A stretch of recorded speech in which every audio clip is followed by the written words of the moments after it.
आज शुरुआत करेंगे अंबर भाग 2 के अवसर। या तुम लोग एक सिलेबस थोड़ा सा ठीक कर लेना। यहाँ पे देखो, आत्मनिर्भरता, नमक का दारोगा, ओ अच्छा, और वन भ्रमण, इससे सिर्फ 11 मार्क का है। सबसे ज़्यादा मार्क है अवसर, आओ उद्यमी बने, तीर्थ यात्रा, इंटरनेट के खट्टे मीठे। क्या क्या बोला मैंने? वो सबसे 11 मार्क है। आत्मनिर्भरता, नमक का दारोगा और वन भ्रमण, ये 3 आपको 11 मार्क देगा। लगभग 4 करके मार्क। एक चैप्टर में कितना मार्क? 4 करके। यानी आत्मनिर्भरता से भी 4 मार्क, नमक का दारोगा से भी 4 मार्क और वन भ्रमण से भी 4 मार्क। ठीक है, हम लोग आज स्टार्ट करेंगे कि अवसर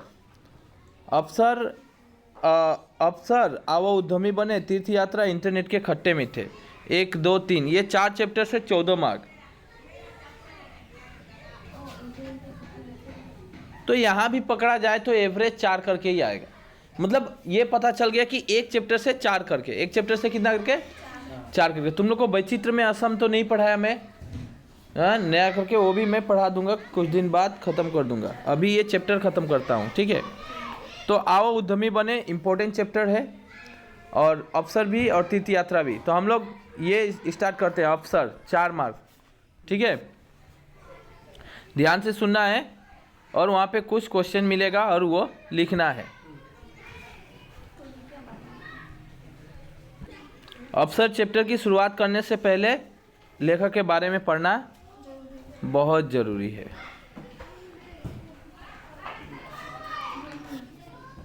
ध्यान देना।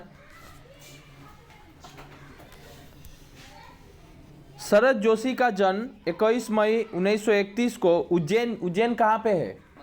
मध्य प्रदेश, एमपी में, मध्य प्रदेश में हुआ। उनकी शिक्षा मध्य प्रदेश के कई शहरों में हुई। प्रारंभिक वर्षों में उन्होंने पत्रकार के रूप में कार्य किया। पहले उन्होंने पत्रकार के रूप में कार्य किया। अरे लड़की बाहर कहाँ देख रही है? हाँ, बुक में देखो। आकाशवाणी तथा अन्य सरकारी कार्यालय में नौकरी की, उन्होंने नौकरी भी किए। बाद में नौकरी छोड़कर स्वतंत्र लेखन करने लगे। स्वतंत्र लेखन करना मतलब नौकरी नहीं करके वो खुद लिखना, कवि बन गए और लेखक बन गए। तो यहाँ से क्वेश्चन, फटाक से क्वेश्चन बनाओ जल्दी से, कि शरद जोशी का जन्म कब और कहाँ हुआ था। बस इतना ही, एक क्वेश्चन थी। शरद जोशी का जन्म कब और कहाँ हुआ था? शरद जोशी का जन्म कब और कहाँ हुआ था?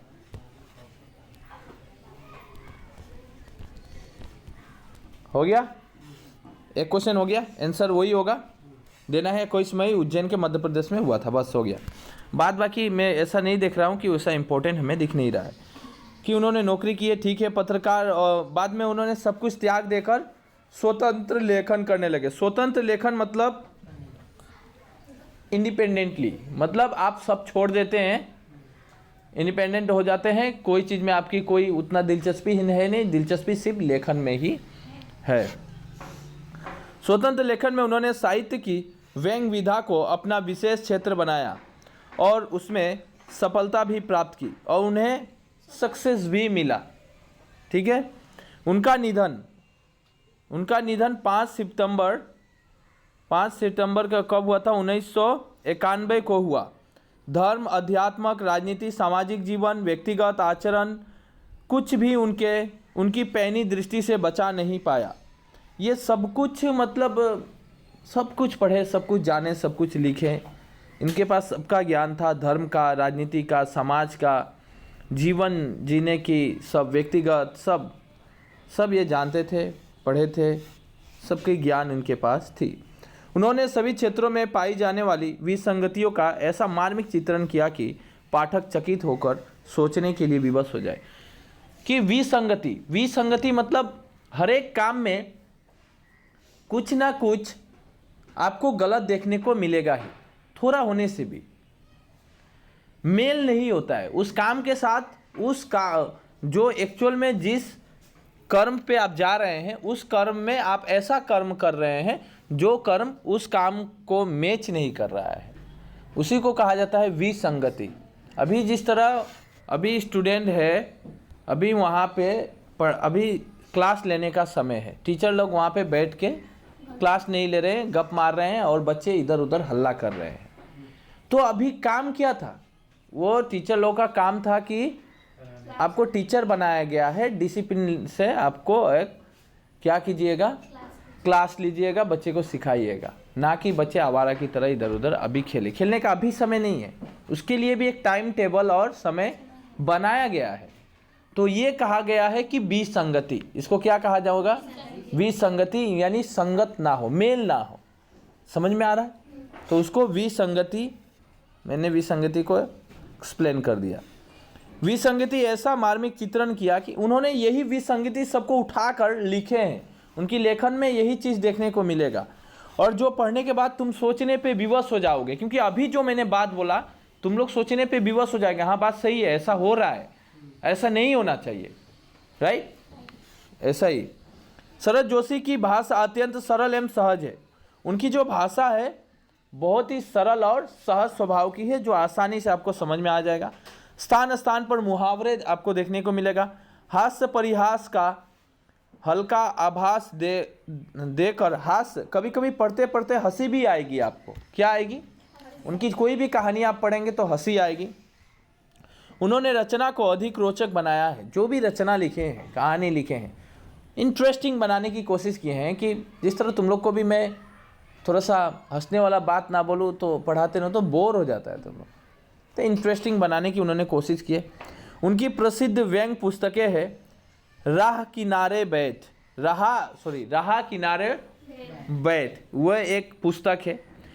किसी बहाने, यह एक पुस्तक है। परिक्रमा, यह एक पुस्तक है। तिलस्म, उसके बाद 2 व्यंग नाटक, पिछले दिनों में, जीप पर सवार इल्लिया। तो कुछ इस तरह की उन्होंने पुस्तकें की रचना की है। ठीक है, अभी बोलेगा ये यहाँ पे एक्स्ट्रा क्वेश्चन बन रहा था, एक्स्ट्रा क्वेश्चन मैं नहीं देना चाहता हूँ, कभी पूछा नहीं एग्जाम में, तो हम लोग को भी इतना भी एफर्ट डालने की ज़रूरत नहीं है। हम उतना ही कष्ट करेंगे जितने से हमें आउटपुट निकले। अवसर की देखते हैं। अब सारांश इंपॉर्टेंट है। अब बोलेगा इंपॉर्टेंट यहाँ पे सारांश है। ठीक है, अवसर शरद जोशी की बहुचर्चित व्यंग रचनाओं में से एक है। बहुत ही चर्चा में रहा ये जो ये रचना जो लिखे थे, चर्चा में रहा था। क्यों रहा था देखेंगे। इसमें लेखक ने अफसर यानी अधिकारी की मनोवृत्ति एवं कार्यशैली पर कटाक्ष किया है।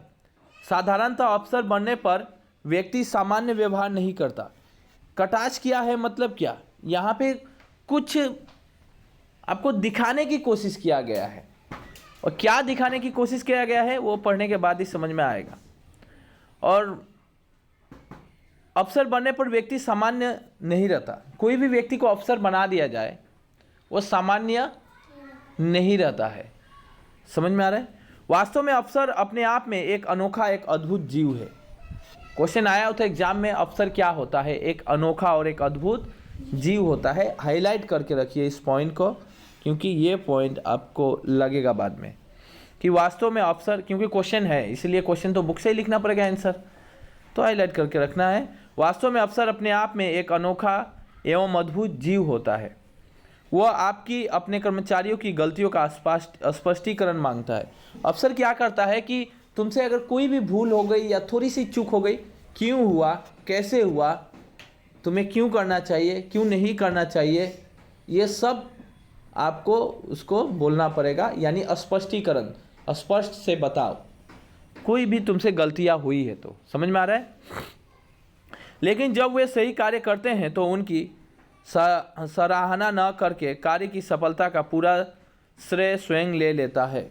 अफसर को ऐसा भी कहते हैं राइटर कि देखो, अफसर ऐसा होता है कि कोई भी कर्मचारी अफसर के इशारे पे चलता है ना, तो जब कर्मचारी से थोड़ी भूल हो जाती है तो उसको बड़ी डांटता है और स्पष्टीकरण मांगता है। और जब वही कर्मचारी अच्छा काम करता है, उस अच्छे कार्य के लिए उसको क्रेडिट, उसको बेनिफिट मिलना चाहिए कि हाँ, शाबाशी किसको मिलना चाहिए? जो कर रहा है। हाँ, अब देखो मैं बोल रहा हूँ साधारण, तुम दुकान में जाते हो, दुकान में कर्मचारी लोग आपको सब माप के देते हैं, चावल दाल। मालिक तो सिर्फ पैसा गनता है, सामान उठाना, लेके जाना, लेके आना। एक मान के चलो एक बोरा या सामान या वस्तु या दाल हो, कुछ भी हो, तुम अगर अच्छे से लेकर आते हो और कम दाम में भाड़ा थोड़ा सा कम करके बहुत अच्छे से लेके आते हो, मालिक क्या कहेगा? जो वो आएगा, कस्टमर आएगा, बोलेगा आपका दाल बहुत बढ़िया है, अच्छा लगा खाकर। और वो दाल लाने वाला खरीद के कौन था? कर्मचारी था। उसने गया, देखा ये सही है गलत है, मोल भाव किया, मालिक को फ़ोन किया, मालिक जस्ट पेमेंट किया और वो लेके आया। और कस्टमर खा के शाबाशी दे रहा है मालिक को। किसको दे रहा है? मालिक को। यानी जो भी क्रेडिट है, जो भी श्रेय होता है, वो कौन ले लिया? मालिक ले लिया। वही कर्मचारी नेक्स्ट दिन जब दाल लाने गया तो अचानक सा क्या हुआ कि दाल थोड़ी गिर गई या दाल थोड़ी सी अच्छा नहीं लाया, और पूरा गाली किसको सुनना पड़ा? कर्मचारी को। समझ में आ रहा है क्यों ऐसा हुआ, क्यों किया तुमने, ऐसा नहीं करना चाहिए, वगैरह वगैरह। तो यानी हमने ये देखने को मिला कि जो अफसर होता है वो क्या करता है कि जो कर्मचारी है उसकी गलतियां होने से उसका पूरा स्पष्टीकरण मांगेगा, और वही कर्मचारी अगर अच्छा काम करता है तो उसका पूरा क्रेडिट, उसका पूरा श्रेय खुद ले लेगा कि मैं ही तो हूँ, तभी तो तू सब अच्छा हो रहा है, ऐसा। लेकिन ऐसा नहीं है। अफसर को खुश करने के लिए जब आप उसके साथ चांदनी रात में नौका विहार पर होते हैं, उस समय भी वे अपनी अफसरी कायम रखने के लिए आपसे किसी फाइल की चर्चा छेड़कर सारा मज़ा किरकिरा देता है। ये भी हाईलाइट पॉइंट है कि क्या होता है कि ऐसा होता है कि मान के चलो तुम अपने मालिक के साथ गया घूमने के लिए। कहाँ गया? मालिक यानी अफसर के साथ। तो अफसर क्या करेगा? अरे तुम अगर घूमने जा रहे हैं तो घूमने का मज़ा लेना चाहिए, नाचने जा रहा है तो नाचने का मज़ा लो ना भाई। समझ में आ रहा है मैं क्या कहना चाहता हूँ? अभी पढ़ने आया है तो पढ़ने पे ध्यान देना है, ना कि ये सोचना है जाके हलवा खाऊंगा, ये खाऊंगा, वहाँ पे जाऊंगा, नाचूंगा, ये नहीं सोचना है। तो क्या हुआ कि यहाँ पे राइटर कहते हैं कि देखो, अफसर के साथ अगर तुम नौका विहार यानी आप नौके में, नाव में उठकर थोड़ी सी नदी में थोड़ा सोचते हैं कि चांदनी रात है, थोड़ी प्रकृति का मजा ले ले, अनुभव कर ले खुशी का, तो उसमें भी अफसर क्या करेगा कि तुम्हें एक फाइल दिया गया था ना, वो फाइल का काम हुआ नहीं हुआ, क्यों नहीं हुआ, कितना दूर आ गया, कैसे किया, किसको कितना बिल भेजा, क्यों नहीं भेजा। यार वो बैठ के तुम्हें इतना मतलब पागल कर देगा कि तुम बोलेगा काहे आया, क्यों जो घूमने आया मैं। समझ में आ रहा है? तो वही होता है कि किरकिरा कर देता है। लेखक के अनुसार कुछ लोग जन्मजात अफसर होते हैं। लेखक कहते हैं कुछ लोग तो जन्म से अफसर बन जाता है। अब ऐसा क्यों होते हैं? और रिटायर होने के बाद भी घर को दफ्तर की चलाते हैं। एक क्वेश्चन आया हुआ था कि अफसर अपने घर को कैसे चलाता है, दाग मार के रखला है। सब पॉइंट को दाग मारो, नहीं तो कल छड़ी चलेगा सबको, तो बहुत पड़ता नहीं है। कि राइटर कहते हैं कि देखो, रिटायर होने के बाद भी जो अफसर होता है वो अपने घर को भी दफ्तर की चलाता है। अब बोलेगा सर कैसे चलाएगा? देखो, लोगों का एक जो हैबिचुअल होता है, जो हैबिट हो जाता है, हैबिचुअल एक्शन की बात कर रहा हूँ, जो हैबिट आपकी हो चुकी है, तो ऐसा हैबिट, आदमी का हैबिट तुरंत जाता नहीं है। अक्सर क्या होता है कि देखने को ये मिलता है कि जो अफसर होता है वो घर ऑफिस में जिस तरह डायरेक्शन देता था, अरे चाय लेके आओ, झाड़ू मार दो, खिड़की खोलो, ये काम किया कि नहीं, वो किया कि नहीं, वहाँ पे भेजा इतना पैसा नहीं भेजा, ये फाइल बना कि नहीं। घर में भी जाके पत्नी बच्चे को भी बोलता है पानी लेके आ, पत्नी को भी डांटते रहेगा, खाना बनाया कि नहीं, वहाँ पे गई कि नहीं, ऐसा किया कि नहीं। मतलब अपने बैठ के रहेगा चेयर में और डायरेक्शन देते रहेगा। यहाँ से यहाँ की एक पानी की बोतल है वो नहीं लेगा, बोलेगा वो लेके आओ वहाँ से। ये ले सकते थे आप, लेकिन क्योंकि आपकी एक आदत सी बन गई है। क्या बन गई है? आदत सी। इसीलिए तुम घर को भी दफ्तर की ही चला रहा है रिटायर होने के बाद भी। इसलिए लेखक ये कहना चाहते हैं, मैं इसलिए खोलकर समझाया तुम लोग को। समझ में आ रहा है? अफसर मरता नहीं, सिर्फ बदलता है। वह आत्मा की तरह एक शरीर के रिटायर होने के बाद नया शरीर धारण कर लेता है। अब ये भी वर्डों में समझा देना चाहता हूँ कि यहाँ पे लेखक कहते हैं कि अफसर मरता नहीं है, वो क्या होता है, बदलते रहता है। तुम जरूर अभी देखो, मैं यहाँ पे पढ़ा रहा हूँ, मैं जाऊँगा, अभी मैं जब इस कुर्सी पे बैठा हूँ तो मैं यहाँ पे टीचर हूँ, राइट। मैं यहाँ से गया, मान के चलो मेरा रिटायरमेंट हो गया, जरूर कोई नया टीचर आएगा, वो इस कुर्सी पे बैठेगा, वो यहाँ का टीचर होगा। यानी मान के चलो यही एक कुर्सी ही एक अफसर की पोस्ट है। मैं यहाँ से गया, दूसरा आया, यानी एक आत्मा दूसरे आत्मा में प्रवेश कर रहा है।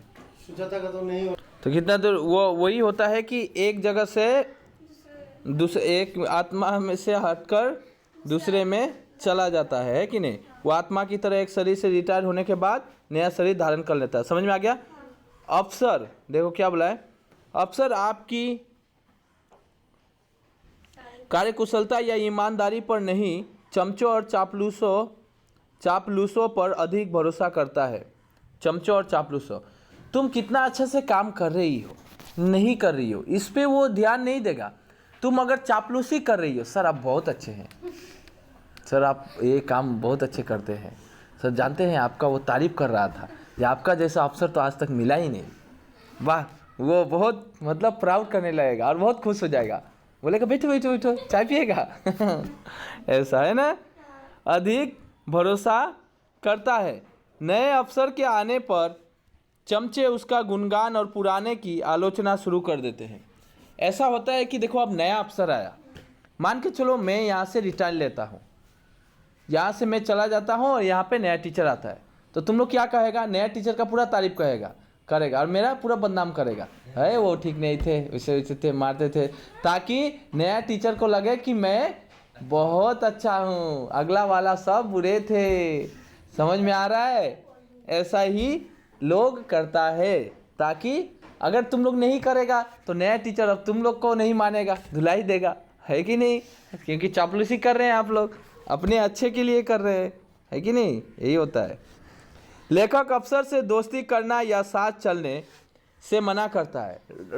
लास्ट में हमें लेखक जो शरद जोशी है उन्होंने एक शिक्षा दी है कि लेखक से ना दोस्ती कीजिए, लेखक बोले अफसर से ना दोस्ती कीजिए। लेखक कहते हैं कि अफसर से दोस्ती मत रखो और साथ चलने की कोशिश भी मत करो, जितना तुम्हारा काम है बस उस पर ही फोकस करो और ध्यान दो और छोड़ दो। यदि अफसर इस किनारे जा रहा हो तो आप उस किनारे से जाइए, अफसर अगर राइट से जा रहा है तो आप लेफ्ट से जाइए, क्योंकि उससे नज़रिया मिलाने की कोशिश ही ना करें। इसी में आपकी भलाई है, इसमें भलाई है। अगर तुम नज़रिया मिलाया तो अब तो वो फाइल का बात फिर से शुरू हो जाएगा। इस प्रकार अफसर पाठ की प्रत्येक पंक्तियाँ चुटीला व्यंग से भरपूर है। अर्थ एवं भावों के अनुरूप शब्दों का चयन तथा भाषा शैली के कारण पाठ की रोचकता बढ़ गई है। बहुत ही इंटरेस्टिंग होने वाला है पाठ। फिर से अब ध्यान देना है, कहानी अगर अच्छा से समझा तो क्वेश्चन आंसर याद करने की जरूरत ही नहीं पड़ता है। नाव में अफसर के साथ बैठने से बेहतर है कि डूब मरिए। यहाँ पे कहते हैं कि तुम अगर अफसर के साथ बैठना चाहता है उससे अच्छा कि वो पनिया में कूद के मर जाओ। समझ में आ रहा है। क्योंकि जब सुराख होगा वो आपसे इसका स्पष्टीकरण मांगेगा। सुराख होगा मतलब थोड़ी सी त्रुटि हो जाएगी, थोड़ी सी गलती हो जाएगी, तो आपसे क्या मांगेगा, स्पष्टीकरण। क्या मांगेगा, स्पष्टीकरण। स्पष्टीकरण मतलब आप पूरा समझाइए कैसे तुमसे हुआ वो गलती। जब नाव हचकोले लेती इधर उधर डोलेगी वो आपको जलती आंखों से घूरेगा। मान के चलो तुम नाव में बैठा है, नाव वाला तुम ही धरो नाव चला रहा है या बैठा है, अगर तुम नहीं भी बैठा है, तुम नहीं भी नाव चला रहा है, बैठा है अगर साइड में, नाव हिल रहा है तो तेरे को ही देखेगा, तो ठीक से नहीं बैठा है, हाँ साइड में बैठा है इसलिए नाव हिल रहा है, वो तुमको ही गाली देगा। समझ में आ रहा है। आंखों से घूरेगा और डांट लगाएगा, तुमको डांटेगा तुम्हारा वजह से।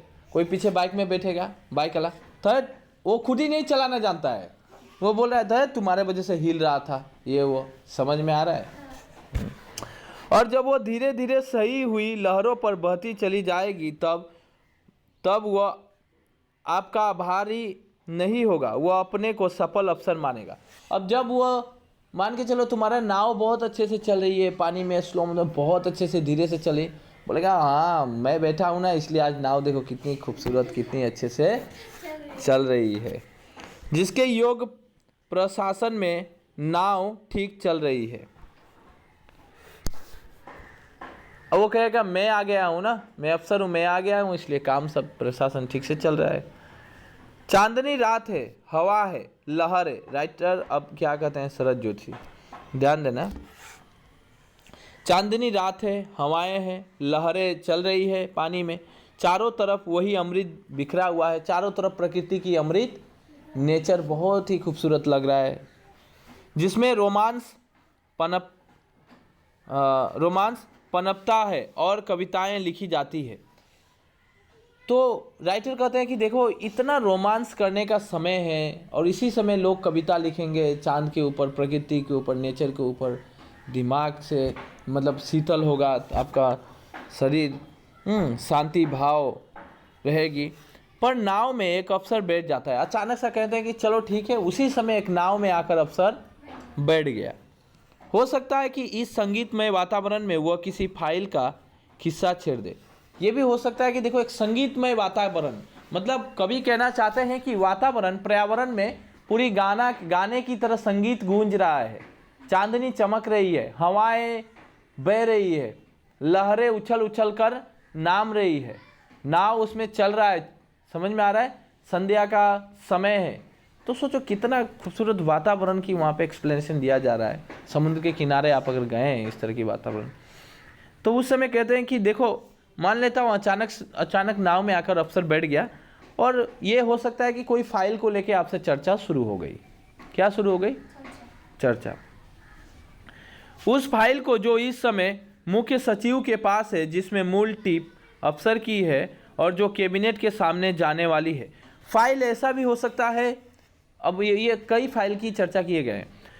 राइटर कहते हैं कि वो भी फाइल हो सकता है कि जो तुम ले जाके सचिव के सामने रखा था सिग्नेचर कराने को, क्या वो फाइल वहाँ से आया? अच्छा, फाइल वो भी हो सकता है जिसमें अफसर की टिप यानी मूल टिप अफसर की है, जिसमें अफसर का ही मेन काम है। वो फाइल कहाँ पे है? ये भी हो सकता है। या कैबिनेट के पास कुछ फाइल भेजना था हम लोग को, क्या वो फाइल कैबिनेट में पहुँचा कि नहीं? इस तरह की बातें उठ सकता है ना। मन करता है नाव से कूद पड़े। राइटर कहते हैं मन करता है नाव से नदी में कूद जाए। ठीक है, क्योंकि दुनिया की जिन झंझटों से मुक्ति पाने के लिए आप नाव में बैठे थे, वे इस काव्यमय वातावरण में भी ज्यों की त्यों है। वो कहते हैं देखो सारा दिन थक के आया काम में, सोचा थोड़ा सा मज़े ले लेता हूँ यार, यहाँ भी मेरे को नहीं छोड़ रहा है। समझ में आ रहा है? यहाँ भी नहीं छोड़ रहा है अफसर मुझे। जैसा वहाँ थे हम चिड़चिड़ापन, वैसा यहाँ भी है। गलती वास्तव में आपकी है। राइटर कहते हैं आपकी गलती है, तुम्हारा गलती है। आप नाव में अफसर के साथ बैठे ही क्यों? तुम क्यों चला गया उसके साथ बैठने? हम लोग कहते हैं ना, कोई अगर तुम्हें कुछ बोल देता है, तुम गया ही क्यों था उसके पास? नहीं जाना चाहिए। अफसर होता है और वह जितना दफ्तर में अफसर होता है उतना ही नाव में भी अफसर होता है। अफसर ही होता है। ध्यान वहाँ नहीं, यहाँ पे अफसर क्या होता है? अफसर होता है वो जितना नाव दफ्तर में तुम्हें जितना वो डायरेक्शन देगा, पूछेगा, सेम काम उसी तरह का कार्य बिहेवियर वो कहाँ करेगा? बाहर भी करेगा। वो बोर करता है, आपको बोर कर देगा, पर वो इतना सहज बोर है कि बेचारा नहीं जानता कि बोर हो। लेकिन वो तुम्हें बोरिंग डायरेक्टली नहीं लगेगा, इनडायरेक्टली समझ में आएगा कि मैं बोर हो रहा हूँ। डायरेक्ट तो तुम्हें बोर नहीं कर देगा, थोड़ी थोड़ी बात उठाएगा, मीठी से पूछेगा, पूछते पूछते ज़्यादा पूछेगा। हाँ सर वो काम कर दिया, हाँ सर ऐसे करते रहेगी, हाँ सर करते करते तेरा मथवा सर हो जाएगा कि अब क्या ही बोलेगी। और वह यह भी नहीं जानता कि वह नाव में बैठा है और वो टेंशन में बेचारा फाइल ही सोचेगा, सर तो ये पूछ रहे हैं, अच्छा ये फाइल। उसको पता ही नहीं चलेगा कि नाव कितनी मज़े से पानी में चल रही है, हवाएं बह रही है, ये सब का महसूस गायब। अब दिमाग में चल रहा है फाइल। समझ में आ रहा है? जब तक आप उसे मेमो न थमा दे कि सर यह चांदनी,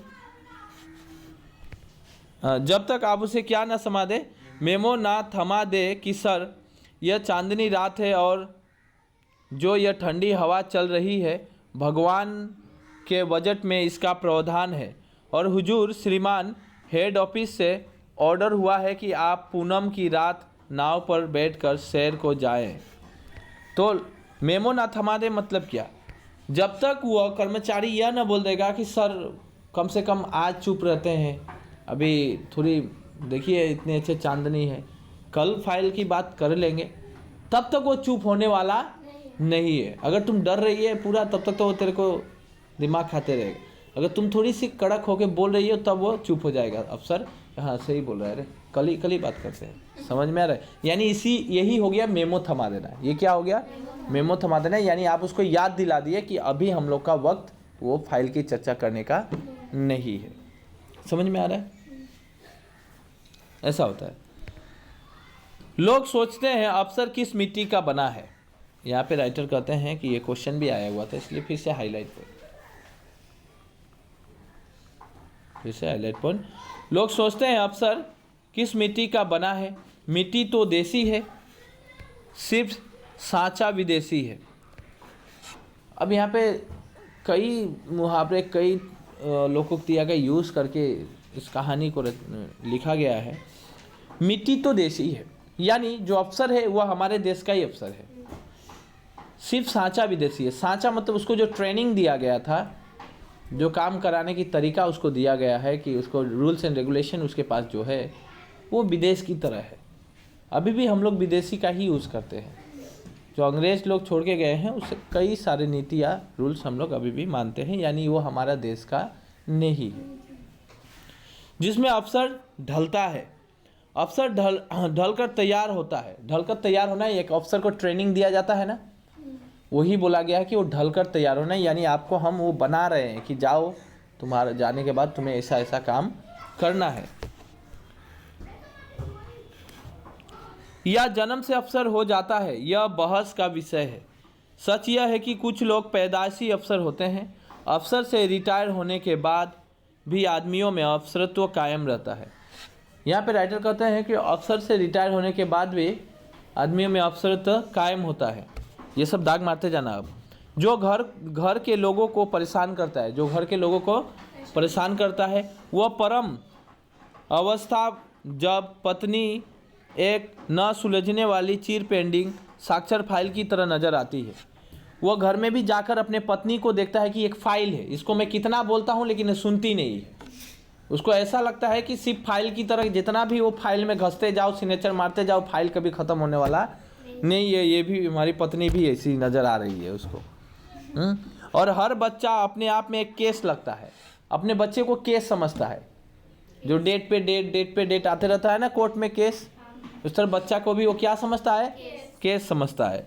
जो हमेशा अनुशासन भंग करता है, हमेशा क्या करता है? अनुशासन। बच्चा लोग अनुशासन भंग करते हैं कि नहीं? अभी मना किया खेलने चले, आ गए कि नहीं? तो अनुशासन भंग हुआ कि नहीं? वही बात है। पर जिसे न सस्पेंड किया जा सकता है, न जिसका प्रमोशन रोका जा सकता है। वो कहते हैं कि देखो, बच्चा केस भी है, पत्नी एक फाइल भी है, पत्नी हो बच्चा हो, ये लोगों को सस्पेंड भी नहीं कर सकता मैं। कर्मचारी रहने से ज़्यादातर सस्पेंड कर दिया, काम नहीं कर पा रहा है, हटा। लेकिन पत्नी को थोड़ी हटा सकेगा, बच्चे को थोड़ी हटा सकेगा, नहीं हटा सकेगा। वे घर को एक दफ्तर की तरह चलाते हैं। अफसर क्या करते हैं? घर को, ये भी सब लाइन मारना, सब आएगा, सब क्वेश्चन का आंसर है, ये सब दे रहा हूँ मैं। दफ्तर की तरह चलाते हैं, ये सब हाईलाइट करना क्योंकि ये क्वेश्चन का आंसर दे रहा हूँ, और कौन सा क्वेश्चन है वो बाद में दिखा रहा हूँ। जिस तरह दफ्तर वे कभी ठीक नहीं चला पाए, उसी तरह घर भी नहीं चला पाते। यहाँ पे राइटर शरद जोशी जी कहते हैं कि देखो, अफसर लोग जिस तरह दफ्तर को अच्छी तरह नहीं चला पाता है, यानी ऑफिस में वो नहीं ठीक काम कर पाता, उसी तरह घर को भी उसी तरह ही नहीं चला पाता। जब तक 4 सब्जी वालों से मौखिक टेंडर ना ले ले, वे कद्दू नहीं खरीदते। कद्दू डेट मीन्स आलू ना। कहते हैं कि टेंडर ले लेना। अफसर क्या करता है? 4 दुकान में जाके घूमेगा। क्या करेगा? 4 दुकान में जाके घूमेगा। भाई भाव कितना है किलो? वो बोलेगा 10, वो बोलेगा 15, वो बोलेगा 20, वो बोलेगा 10। तब बोलेगा कि नहीं, चारों जगह का मोल तोल करके जहाँ पे कम मिला वो खरीदेगा। वही बोला गया है कि 4 सब्जी वालों से मौखिक टेंडर ना ले ले तब तक वे कद्दू नहीं खरीदते, आलू नहीं खरीदते, और जब तक वे सेक्शन नहीं दे प्यार नहीं करते। वर्षों हो गए, कितने अफसर आए और चले गए। अच्छा, इसके बाद कितना है और दो थोड़ा है, तो ये नेक्स्ट दिन करा देता हूँ, ठीक है। वर्षों आ गए थे यहाँ से स्टार्ट, क्योंकि हम लोग सारांश वगैरह कभी परिचय किया ना, तो थोड़ा टाइमिंग लग चुका है, 30 मिनट हो चुका है। नेक्स्ट पार्ट में आप लोग को पार्ट सेकेंड, ये पार्ट 1 रहा और पार्ट 2 नीचे रहेगा डिस्क्रिप्शन के नीचे, वो ज़रूर देखिएगा। और पहले का जितना भी चैप्टर है, चाहे नमक का दरोगा जो भी, वो एक पूरा प्लेलिस्ट ही नीचे मिल जाएगा, उस पर देखना है। क्वेश्चन आंसर भी नीचे ही प्लेलिस्ट में मिलेगा।